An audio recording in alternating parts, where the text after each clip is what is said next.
Apa? Mending JavaScript? Terus jangan pilih PHP? Katanya PHP udah mati. Kata siapa coba? Jadi di video kali ini kita akan bahas pertanyaan yang sering muncul nih. Khususnya dari teman-teman yang baru mulai belajar pemrograman. Jadi ada pertanyaan kayak gini nih. Saya pengen belajar pemrograman, tapi bingung nih harus pilih bahasa pemrograman apa dulu. Nah gitulah ya, kurang lebih banyak banget pertanyaan yang kayak gitu muncul. Dan jawabannya tuh banyak banget ya kaum mendang-mending yang ngebandingin satu bahasa pemrograman dengan bahasa pemrograman yang lainnya. Mending inilah, mending itulah, mending JS lah, mending PHP lah, mending Python dan lain-lain sebagainya. Jadi ya udah deh, supaya semuanya jelas buat teman-teman, jadi ini dia cara pilih bahasa pemrograman.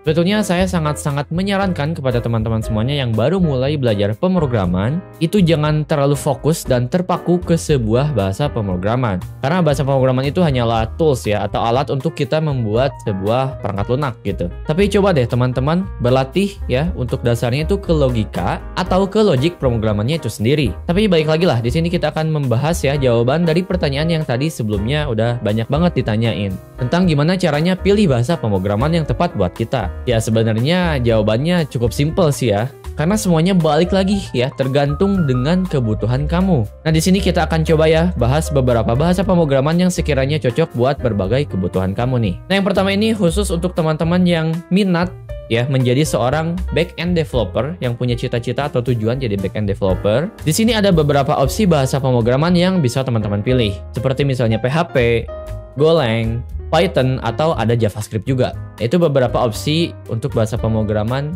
yang berjalan di back-end. Nah yang kedua ini teman-teman yang pengen jadi front-end developer atau lebih suka ke bagian depannya sebuah halaman website. Nah biasanya untuk tampilan website itu kan HTML, CSS ya, tapi itu bukan bahasa pemrograman ya teman-teman. Jadi perlu diingat HTML dan CSS itu bukan bahasa pemrograman. HTML itu hanya untuk struktur dari sebuah website dan CSS itu untuk stylingnya, untuk mendesain sebuah website. Nah jadi rekomendasi dari saya untuk teman-teman yang pengen fokus ke frontend itu menggunakan JavaScript. Ya teman-teman bisa mulai belajar JavaScript dari basic ya sampai nanti intermediate. Dan setelah sekiranya udah paham dan mahir dengan JavaScript, teman-teman bisa coba pakai library JavaScript. Di sana ada banyak banget library JavaScript yang bisa teman-teman pelajari dan gunakan. Tapi ada yang populer itu diantaranya kayak React.js ya, Vue.js, dan AngularJS. Itu biasanya ketiganya itu banyak yang menggunakan. Dan yang ketiga, kalau teman-teman minatnya ini ke mobile app development, teman-teman bisa coba bahasa pemrograman Kotlin atau Java jika teman-teman fokusnya ke Android ya. Tapi untuk saat ini Kotlin juga bisa ya untuk multi-platform ya, untuk di iOS juga. Nah, untuk teman-teman yang ingin fokus di iOS, teman-teman bisa belajar yang namanya tuh Swift. Itu khusus untuk pemrograman di iOS. Atau pengen keduanya nih teman-teman, pengen keduanya, pengen Android, pengen iOS, teman-teman bisa belajar yang namanya Dart. Dart ini bahasa pemrogramannya dan menggunakan framework yang namanya itu Flutter. Nah, kalau pakai Flutter nih, teman-teman sekali ngoding ya, bisa langsung install ke dua platform tadi. Jadi lebih fleksibel dan lebih cepat gitu ngodingnya. Nah, yang keempat ini ada yang namanya game development. Ini khusus untuk teman-teman yang ingin fokus ya membuat sebuah game. Teman-teman bisa pelajari berbagai bahasa pemrograman yang populer ya, seperti JavaScript juga bisa untuk bikin game. Terus bisa juga pakai Python teman-teman ya, bisa pakai C# dan bisa pakai C++. Atau ada juga engine gamenya langsung, yaitu seperti Unity ya, atau Unreal Engine. Teman-teman bisa pelajari itu. Dan yang kelima ini yang paling populer saat ini, banyak dibutuhkan, yaitu AI, Machine Learning, dan Data Science. Nah untuk bidang ini biasanya bahasa utama yang sering digunakan yaitu Python. Jadi Python ini semacam spesialisasinya ya untuk Machine Learning, AI, dan Data Science. Jadi silakan teman-teman pelajari Python ya kalau minat ke AI gitu.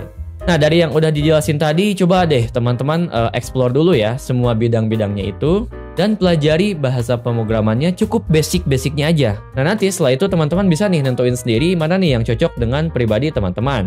Karena ngoding itu ya kalau menurut saya harus kecocokan dulu, harus yang disukai dulu gitu. Nah nanti setelah misalnya teman-teman pilih front end nih misalnya, nah teman-teman bisa fokus ke front end dulu, pelajari di sana dan bahasa pemrograman yang digunakannya gitu. Nah setelah tadi teman-teman memilih bahasa pemrograman yang cocok nih sekiranya buat tujuan teman-teman dan memilih bidang yang cocok nih buat teman-teman, di sini saya ada beberapa tips ya. Setelah teman-teman memilih bahasa pemrograman, dan ini adalah cara belajar codingnya setelah teman-teman memilih bahasa pemrograman. Jadi sebelum mulai belajar ya, yang pertama ini yang pastinya harus tentukan tujuan yang jelas dulu. Tentuin dulu nih tujuannya. Nih, misalnya nih teman-teman ya pengen jadi AI engineer, misal pengen bikin apa gitu. Pengen ngapain sih di AI itu? Apakah pengen punya pekerjaan, atau pengen punya proyek pribadi, atau bikin startup malah, atau jadi freelancer juga bisa. Nah itu tentuin dulu lah tujuannya di awal yang jelas, mau ngapain sih gitu. Nah kalau udah jelas nih, kalau udah punya tujuan, kita mau belajar A, B, C. Yang kedua yaitu pahami konsep dan fundamentalnya dulu. Setiap bahasa pemrograman itu pasti ada basic-basicnya, pasti punya karakteristik dan konsep-konsep dasarnya masing-masing. Teman-teman bisa mulai pelajari dari yang namanya variabel, looping, dan conditional statement seperti if else kayak gitu. Dan di fase ini teman-teman harus sabar kuncinya, gak usah terlalu terburu-buru ya.